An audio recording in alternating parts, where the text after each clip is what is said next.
Good afternoon, everyone. Greetings from Austin, Texas. I am Professor Martin Luby at the Lyndon B. Johnson School of Public Affairs here at the University of Texas at Austin. This year, the LBJ School turns 50. Throughout this landmark year, we celebrate the LBJ's half century of impact, not just within the walls of academia, but in the arena.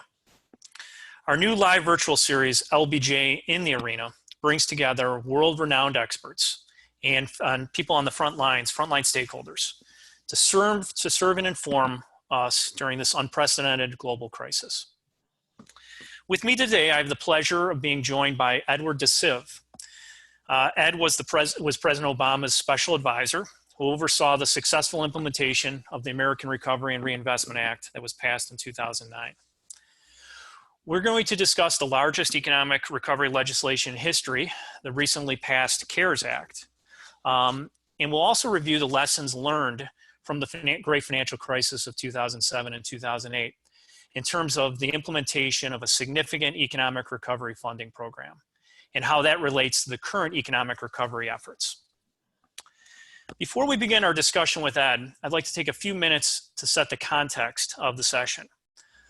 And I'm going to go through a few PowerPoint slides here to begin with. Okay. First, I want to provide a short timeline of the corona relief bills that Congress has passed and that President Trump has signed. There has been 4 phases in terms of legislation.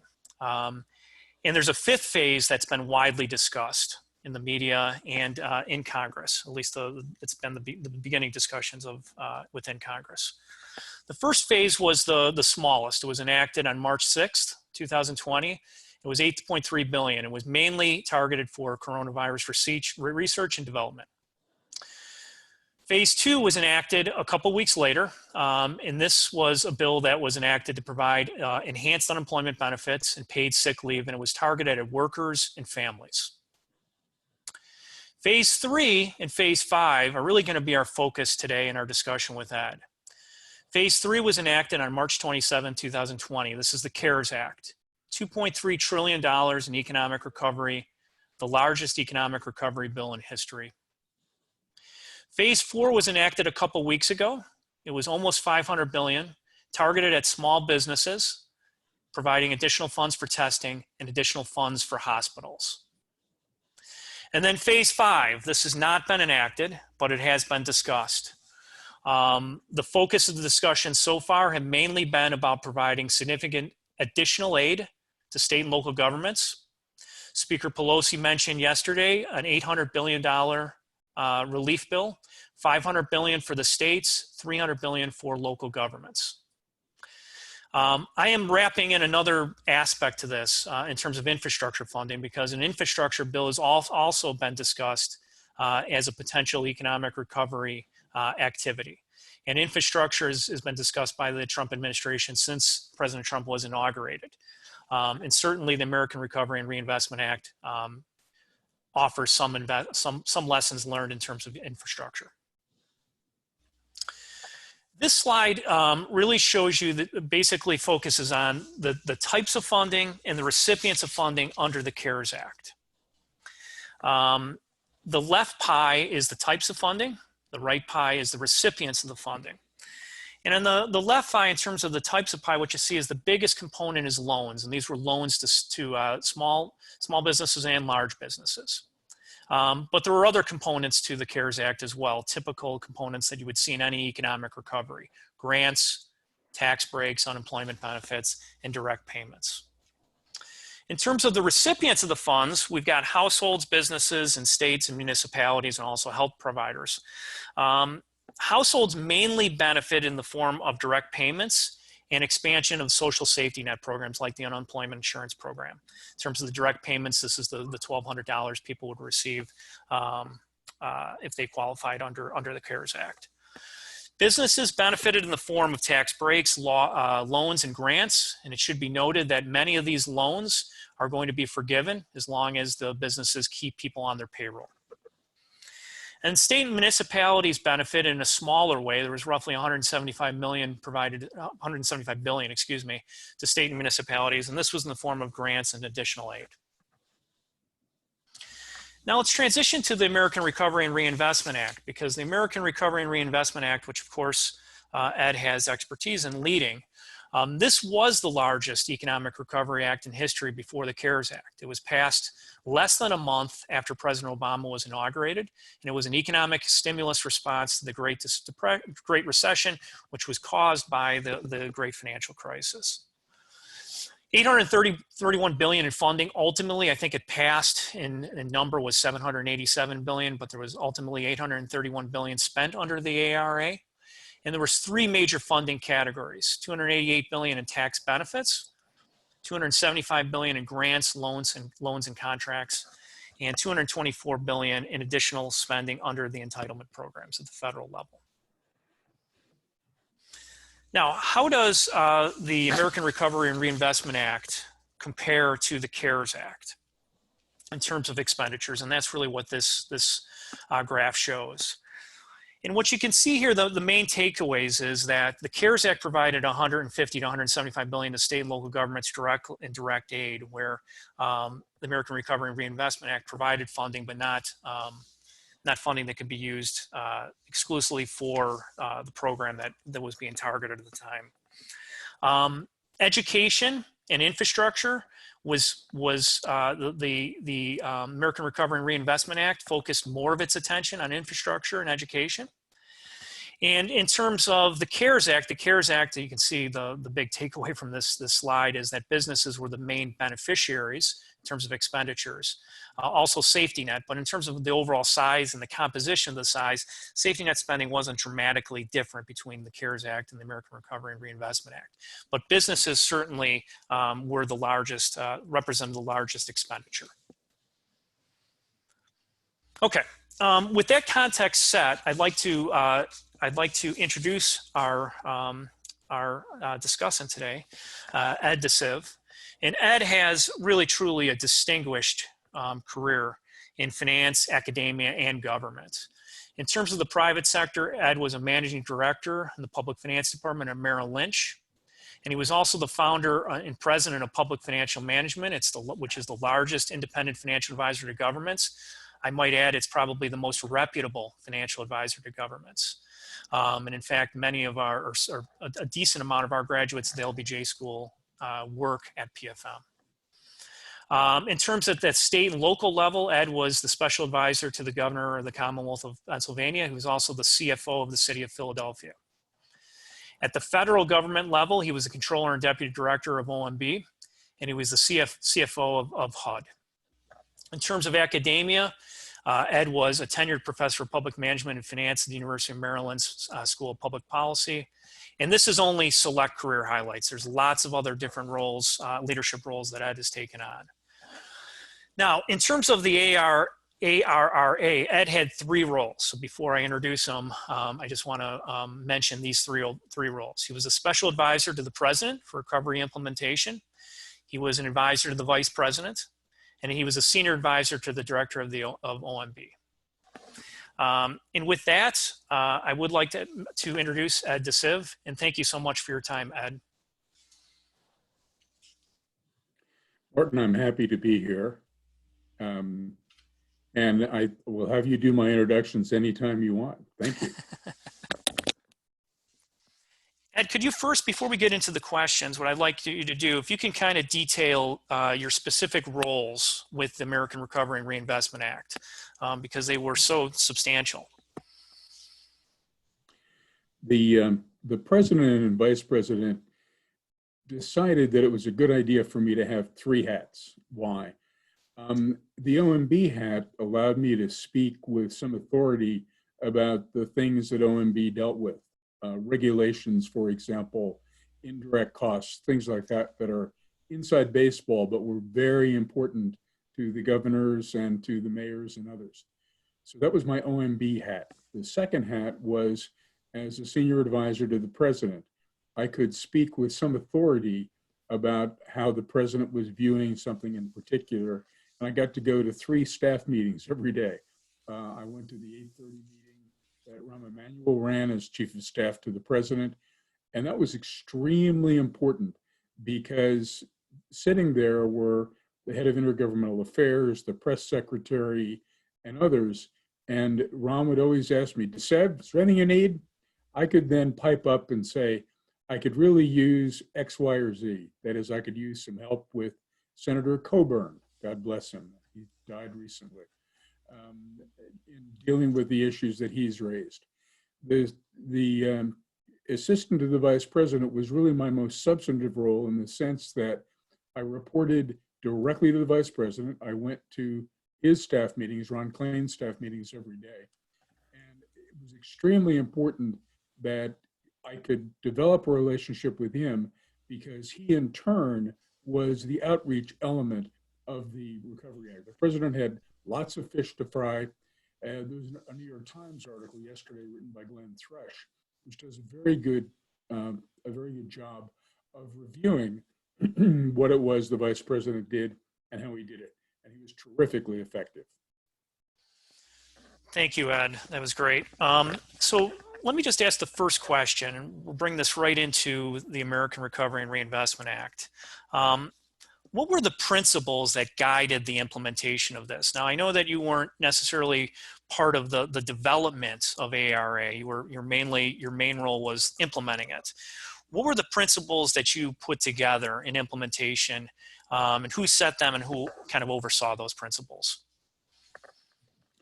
The great thing about the Recovery Act is that the performance measures were built into page 1 of the statute. When I read the CARES Act, I didn't see that. That's not a criticism of the CARES Act. I don't mean to be critical, but it was extremely helpful. Number one, these are right in the act. Number one, we wanted to create and save jobs. Number two, we wanted to help those most hurt by the recession. Number three, we wanted to renew existing infrastructure. Number four, we wanted to try new ideas, new experiments for technology and other infrastructure. And number five, we wanted to help state governments. The governors, although you showed the amount of direct aid they received, the states received over $300 million in infrastructure assistance, primarily in the expansion of the federal share of the Medicaid program. So there was a tremendous amount of money that went to the states. But those were the five things we had externally. Internally, we developed, working with the Vice President's office and the White House, a set of principles that went like this. Number one, get the money out. Make sure that everybody knows what's out there. Get it under contract. The nice thing about this is we mainly used, as does the CARES Act, existing programs. So we had existing requests for proposal pathways, notice of funds availability pathways, oversight pathways. That is, things that are, or regulations that have already been put in place. So get the money out, get the money under contract. Develop performance measures in each program. There were 22 separate agencies. There were about 200 separate Treasury account fund symbols or line items in the budget. So get a performance measure for each one of those at the agency level. And finally, maintain public support. And as I said to the president once, Mr. President, 3 out of 4 ain't bad. Public support was never something that we were conflated with the TARP program and others that were very unpopular. And the president once asked me how come I was more unpopular than he was. And I said, well, sir, I guess I don't have as much to do as you do. And you faded out there at the end, and if your audio is kind of coming in and out, if you maybe get a little bit closer to your screen. But I would like, I wanted to ask you to repeat, because we lost it right there in terms of why you are not as popular as the president. I missed it right there. If you can repeat. Well, gee, thanks. That's a really good, is the audio better at this point? It is, yes. Okay, good. We were sitting in a cabinet meeting one day. I didn't sit at the cabinet table. I sat directly behind the vice president. And as a result, because of the way the cabinet table is structured, the president sits in the middle with his back to the window. The vice president sits across from the president with his back to the wall. I was sitting up against the wall behind the vice president. The president moved his head slightly to the right and he said, DeSeve, the only thing less popular in this town than me is your program. Of course, various bodily fluids continued to drain out of my body, and that sort of thing as I heard that. He then stopped and very graciously talked about the polling that they had done. And it indicated that each of the elements that you just talked about of the program were very popular, but the program itself was not. So we never succeeded in gaining public opinion, getting it on our side. The Republicans, God bless them. I love the two-party system, but the Republicans continuously, none of them voted for the program in the House and very few in the Senate, but they continued to try to discredit the program in any way they could. That's great. So just as a follow-up in terms of the principles, which I think are really illustrative and great to hear, and especially in terms of their simplicity, which I imagine makes them even more easier to kind of weigh and evaluate the program against those principles because they were clear and simple.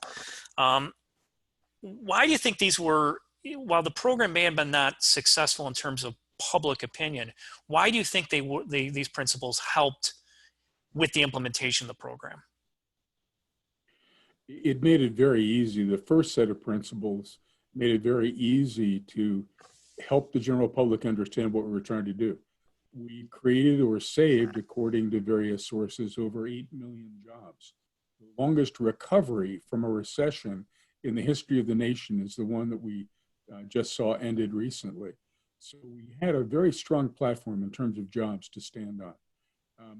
When you looked at the amount of money that went through Social Security payments and others out to individuals, it happened quickly.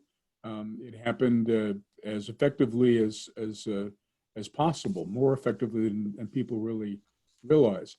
The infrastructure projects, the shovel-ready infrastructure projects, occurred across a broad range of federal agencies. And if you talk to the heads of the agencies, President Trump said the other day that he never saw an ARRA project. One of the things we tried not to do is put signs on our projects so that people would think we were blowing our own horn. We have very few projects. I checked the other day, ARRA projects in Mar-a-Lago. So I can understand why he would not have seen those projects along the way.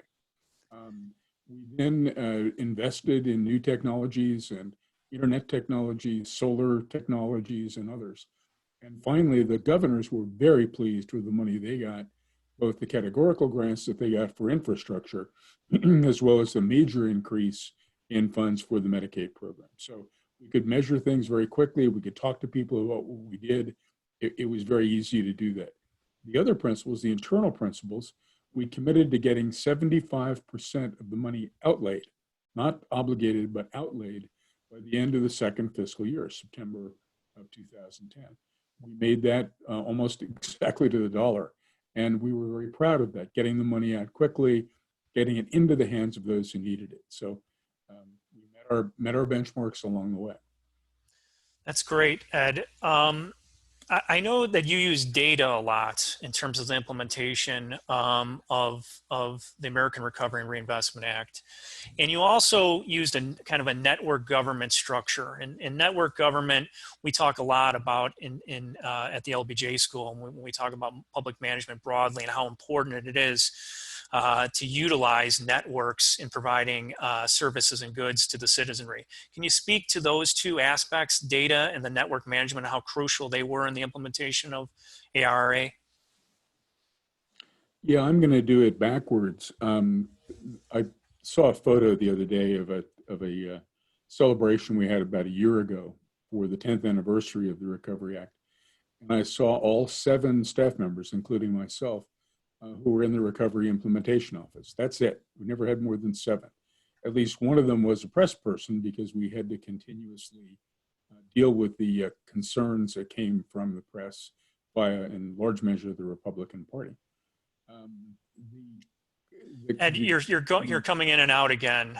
I'm sorry. I don't know if it's... Let me get as close as I can to the microphone. How's that? Is that better? You faded a little bit there. It started good. There's just kind of some, your words are fading out. I don't know if it's, do you have your hand over your microphone perhaps? I don't. My hands are where no one can see them, obviously, right now. How is that better audio? I can hear it now. You may just want to elevate your voice too, if you can. Maybe the Okay, microphone will I'll pick it up. elevate my voice a little bit. Um, the the issue of networks, what we created were a set of networks, so that we had one network that involved the governors, and every month or every 2 weeks, in fact, the vice president would get on the phone with various governors. We had a very close relationship with the National Governors Association. We had the National Association of Auditors, Controllers, and Treasurers, NASAC, which was an extremely important group in our getting the funds out, getting them audited on a local level. Beyond that, we had large cities, we had groups of researchers, we had universities, all of whom fed through either their associations or a set of officers that they had in place. And so we could ping our networks at any point. The primary network, however, was the 22 agencies. We spoke to them twice a week. We had weekly financial reporting, unheard of in the federal government. I knew how much had been obligated, how much had been outlaid every Tuesday through the previous Friday. And if there was a problem, I could get on the phone with a cabinet member or with his deputy and talk to them about the kinds of problems that we were having and the fact that we needed them to speed up what was going on. We could do the same thing with governors along the way. So that's the data. The other part of the data, and I must speak as highly as I can of the Recovery and Transparency Board, Earl Devaney and the 13 inspectors general who were impaneled to look at what was going on.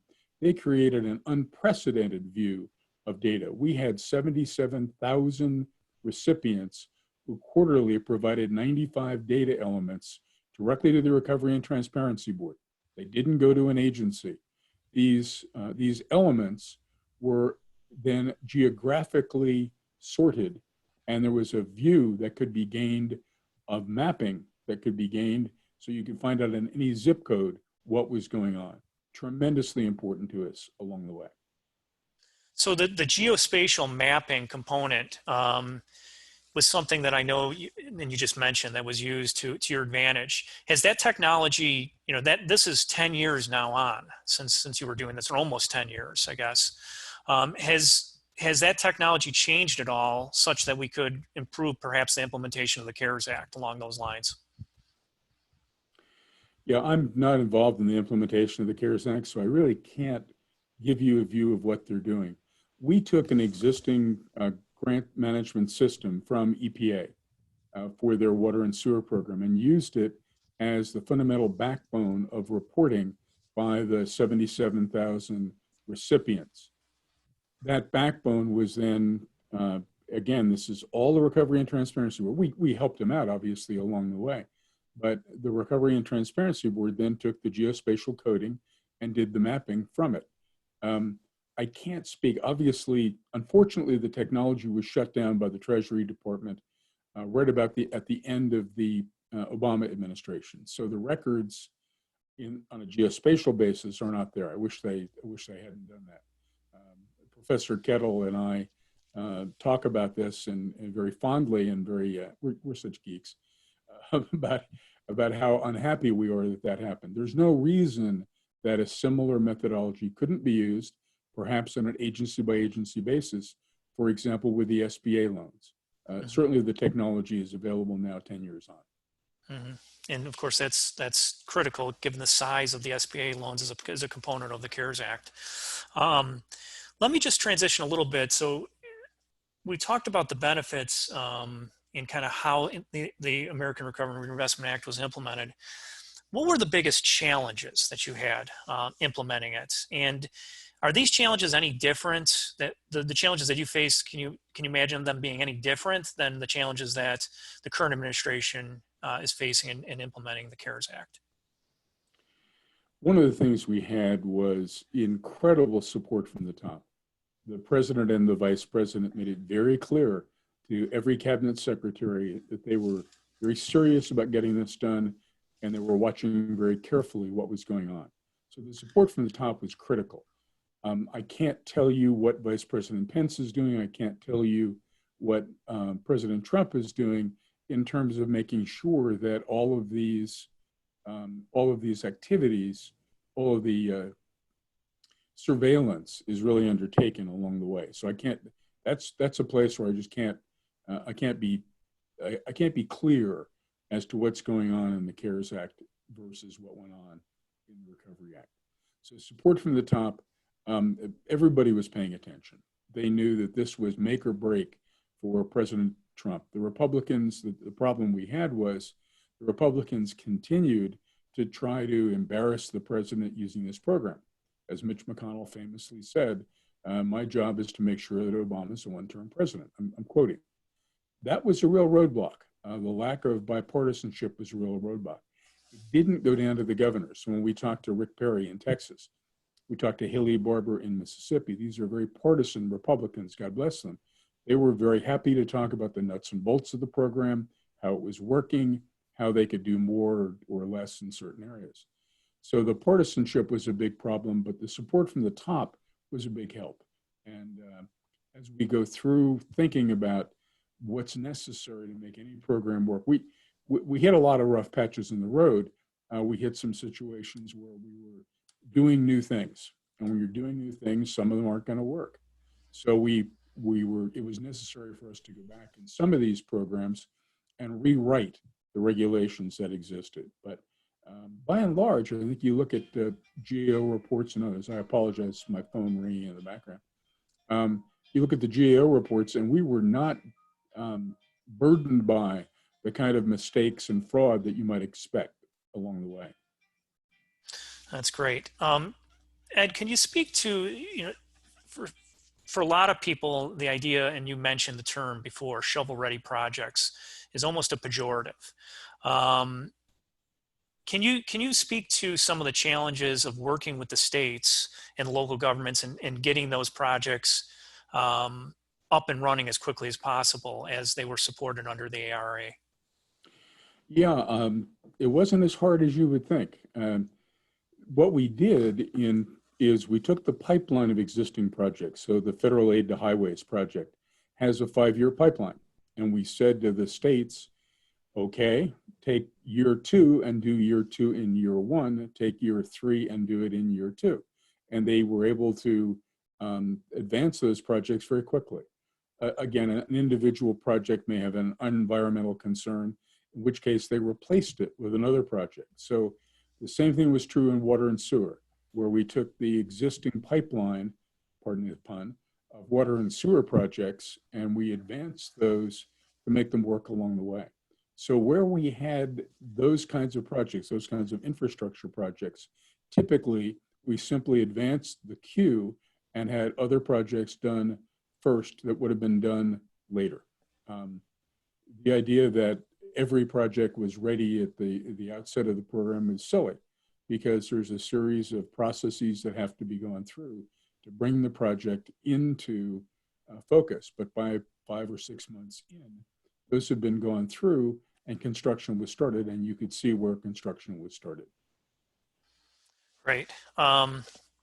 So in terms of, if we can shift gear or kind of stay on the path of infrastructure, and it has been discussed, a lot over the last 3 years. President Trump did have a large infrastructure, idea out there. There wasn't a lot of new funding for it. Certainly entailed a lot of public-private partnerships. It looked like there was a decent amount of reprogrammed funds within that.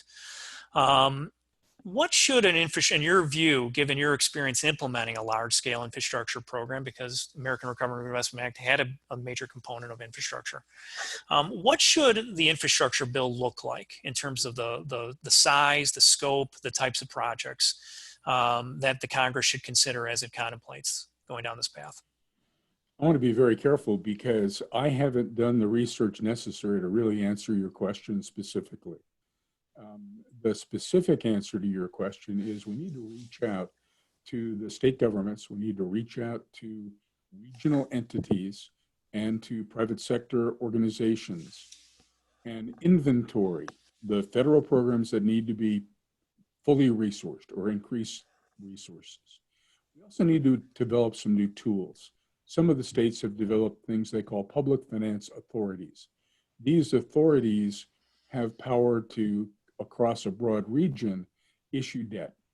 And in issuing that debt, they have typically worked with the private sector to perhaps guarantee the private sector debt or to have the private sector incur debt where a revenue stream existed that pay the debt off over time. We can look at some of our major road projects. We can look at our bridge projects. We can look at healthcare facilities, public healthcare facilities, and others. And again, I'd have to go department by department, agency by agency. I'd have to go to HUD and talk to HUD about the current condition of public housing projects and what we might do there.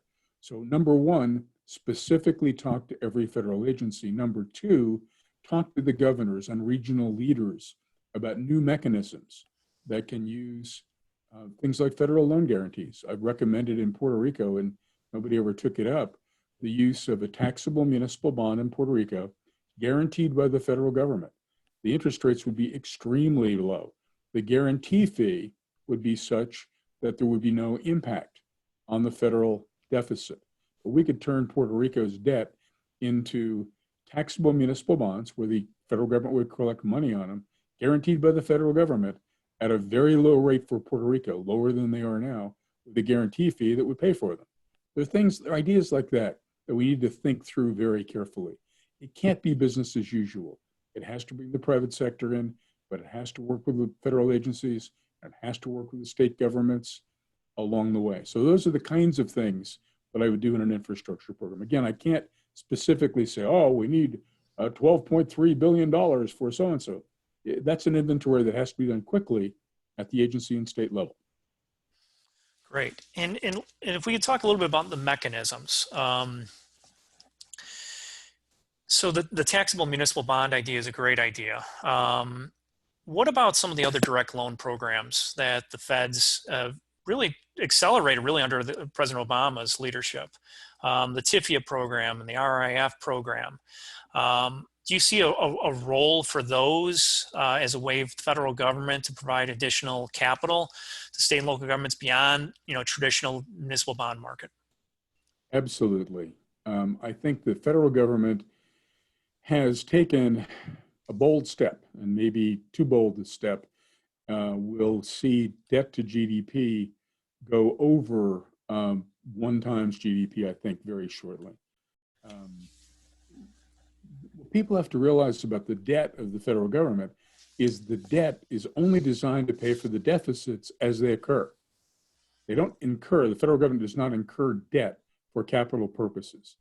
Capital expenditures are made as the project goes forward. If you have a courthouse, the design of the courthouse is paid for, the infrastructure that create the courthouse is paid for, the furniture is paid for as the expenses are incurred. They're paid for typically in 3 to 5 years. So the federal government doesn't think the same way state governments and local governments think about the financing of their projects. I'd like to see them change that significantly. We talk about balanced budget amendments, but there are other mechanisms that the federal government could use.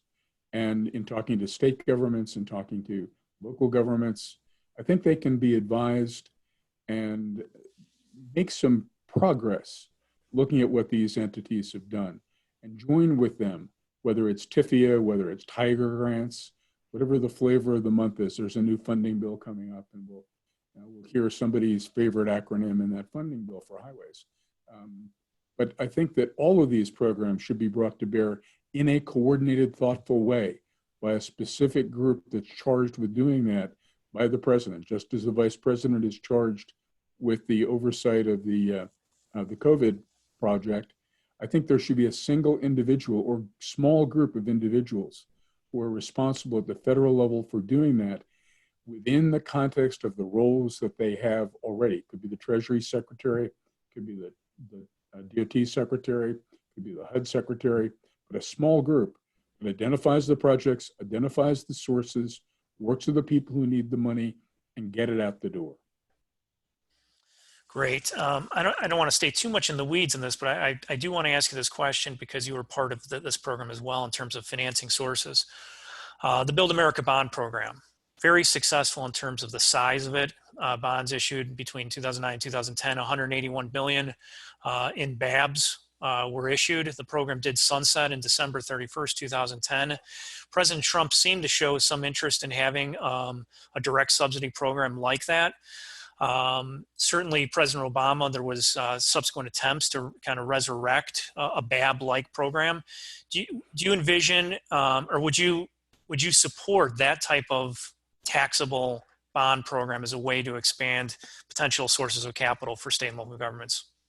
Absolutely. I think there's a better way than subsidizing it. I think guaranteeing the BABs gives you a cost-free in the sense of the federal budget, a cost-free way to lower the interest rates significantly for state and local governments on BABs, rather than providing a direct subsidy.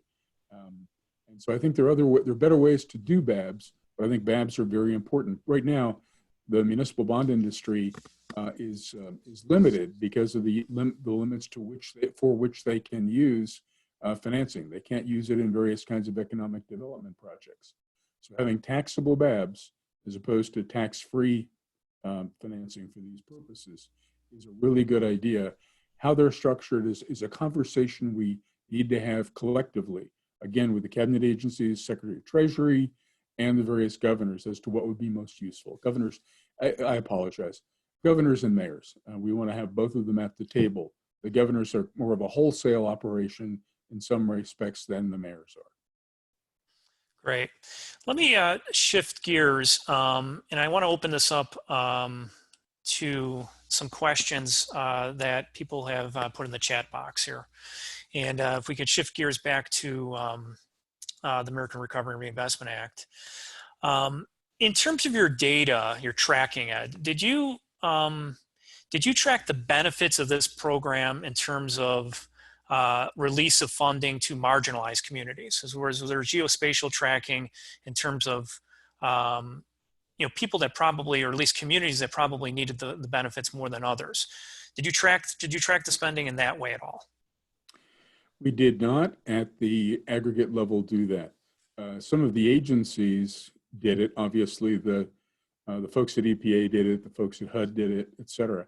But we did not do that at the aggregate level. And I would advise that. One of the things we've seen, even since the beginning of the Recovery Act, is the increased division in localities and in individuals, the divergence from the norm, the divergence from the mean. There are more people who need money now than there were at that time. There are more communities that have been marginalized over time. So I think regional approaches and tracking the funds in regional areas.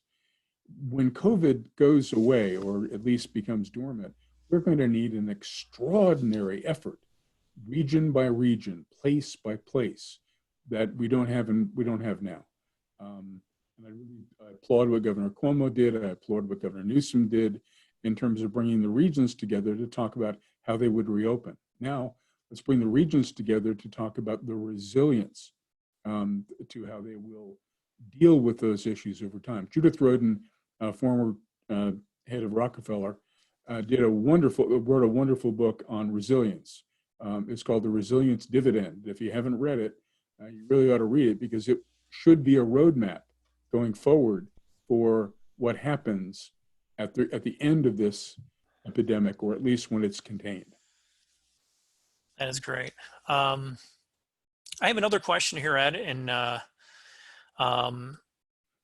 it revolves around, a little bit getting into the politics here. I know you don't want to get into, kind of partisan kind of issues here, but if you could give the current administration a piece of unsolicited advice in terms of economic recovery and the economic recovery activities to date, what would it be?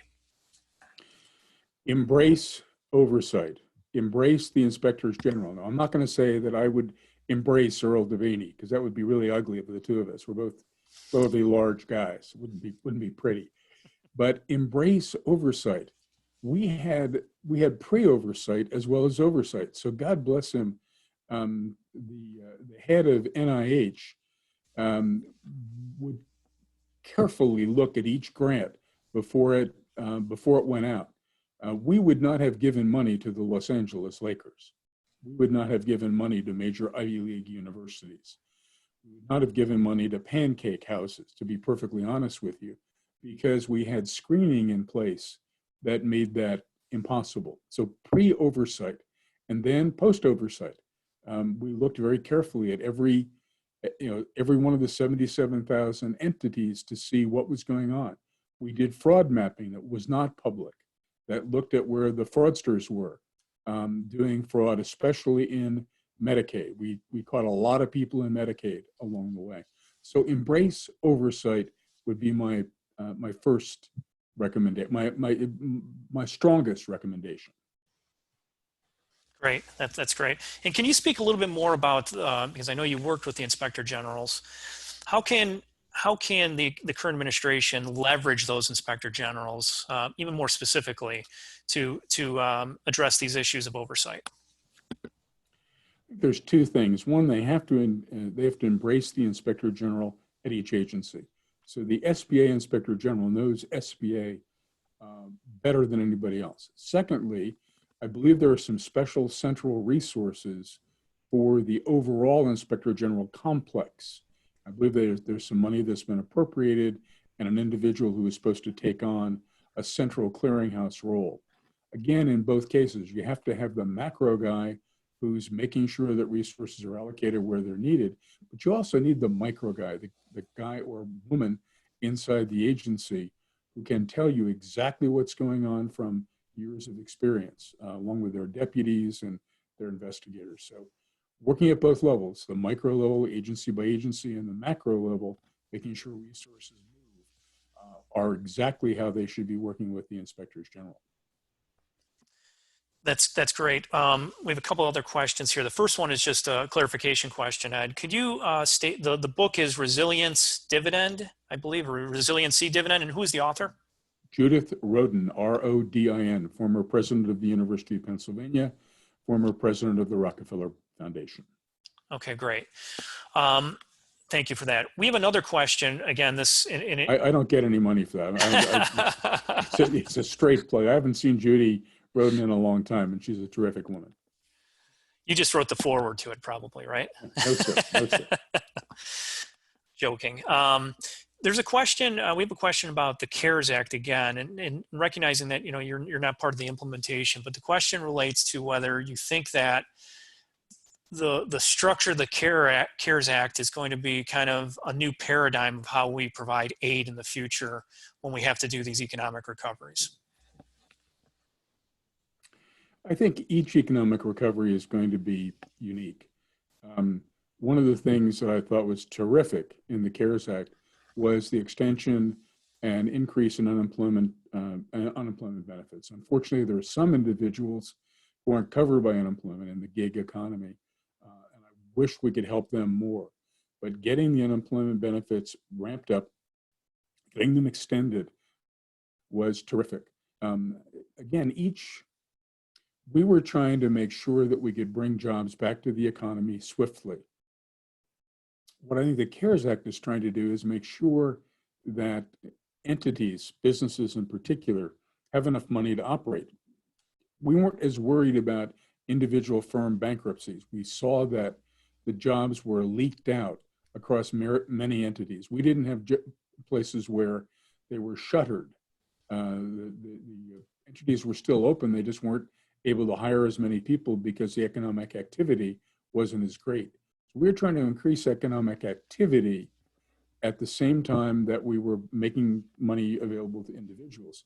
Here, there's a much greater focus on the entity, on the company itself, on the business itself, and making sure that it gets what it needs to operate on a continuing basis. So each one of these things is going to be different. If there's a third one, it's going to have a different shape than this one has. Ed, can you, and this would just, of course, be your opinion, but is there a way that we can prepare for these really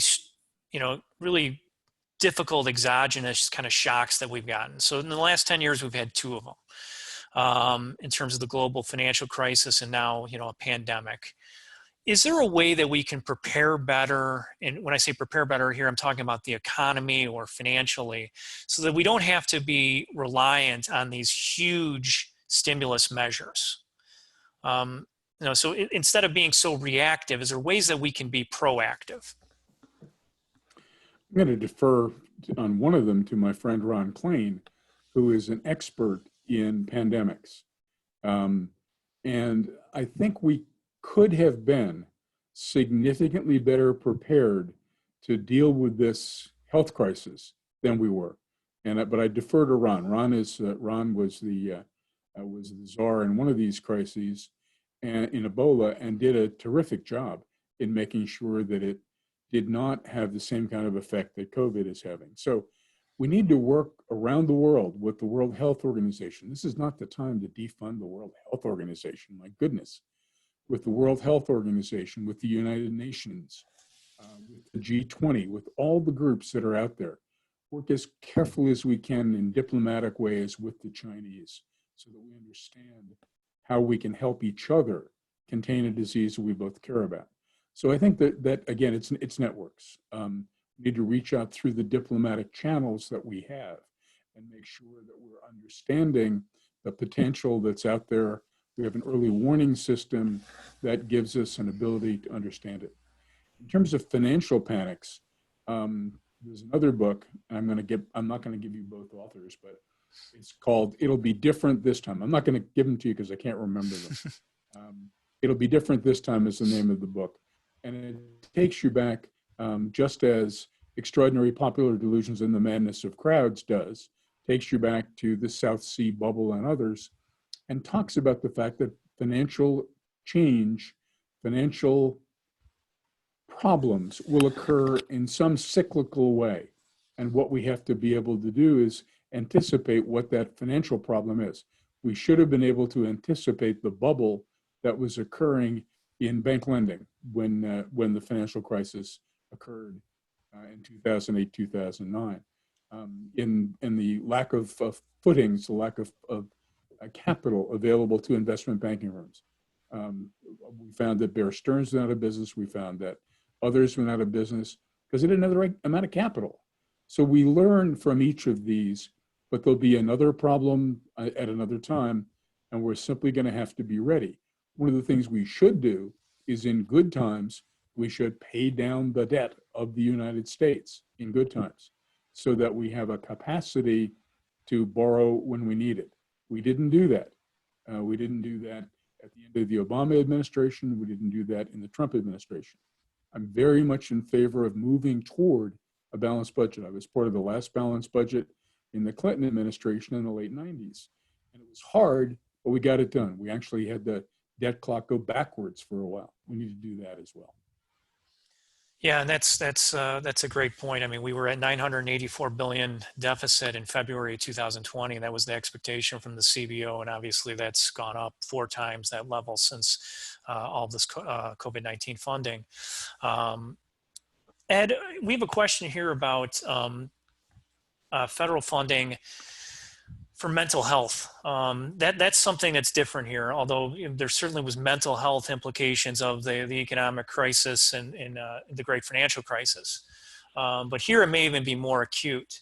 Is that something that should be front and center in terms of the allocation of resources under any future economic recovery efforts in light of COVID? I'm going to go farther than that. I think we woefully underfund our mental health activities. We made a decision 20 or 30 years ago that we were going to deinstitutionalize mental health. And we closed down hospitals that provided care to individuals. The hospitals were terrible hospitals. I actually closed some down myself in the Commonwealth of Pennsylvania because they were just not serving the population well. We did not replace that closure with an effective level of funding for the individuals who need mental health services. So I think it's beyond the Recovery Act. It's something that needs to be very thoroughly investigated. I don't say this about a lot of things, but I'm quite passionate about the need to create better mental health care and better availability of mental health services along the way. No, that's great. Ed, I know that you have a hard stop. You have a 1 o'clock. So I think that I think we're going to end now, and really appreciate your time, your insights. Obviously, you have tremendous experience that you can bring to bear to this issue. So really, really appreciate it. And I want to thank everyone else who's joined the session today. Please remember this video session will be up on the LBJ School website on Friday. In addition to the actual video, we have supplemental materials, deeper dive materials. I encourage people to look at those. One of them is some of the writings of Ed in light of the Economic Recovery Act. And then we also look forward to seeing you next week. We have the In the Arena series that's going to continue. So next week on May 13th, LBJ in the Arena is going to be discussion of pushing the bounds of the CV-19 testing and the search for a vaccine. The LBJ School Dean of Public Affairs, Angela Evans, is in conversation with Mimi Hu, CEO of the United Biomedical Inc., whose efforts made big news when her company provided their newly developed COVID-19 antibody test for all residents of San Miguel County, Colorado, where the company is based. Dean Evans explores the aspirations and challenges of Hu's bold local initiative to confront the global pandemic amidst an increasingly varied national response. So I hope everyone will be able to join us for that next week. And thank you again, Ed, for joining us, and thank everyone for being with us today. Thank you very much, Morton. I appreciate it, and love the series. I'll be on next week listening. That is great, Ed. Thanks for the support, and you were terrific. Really appreciate it.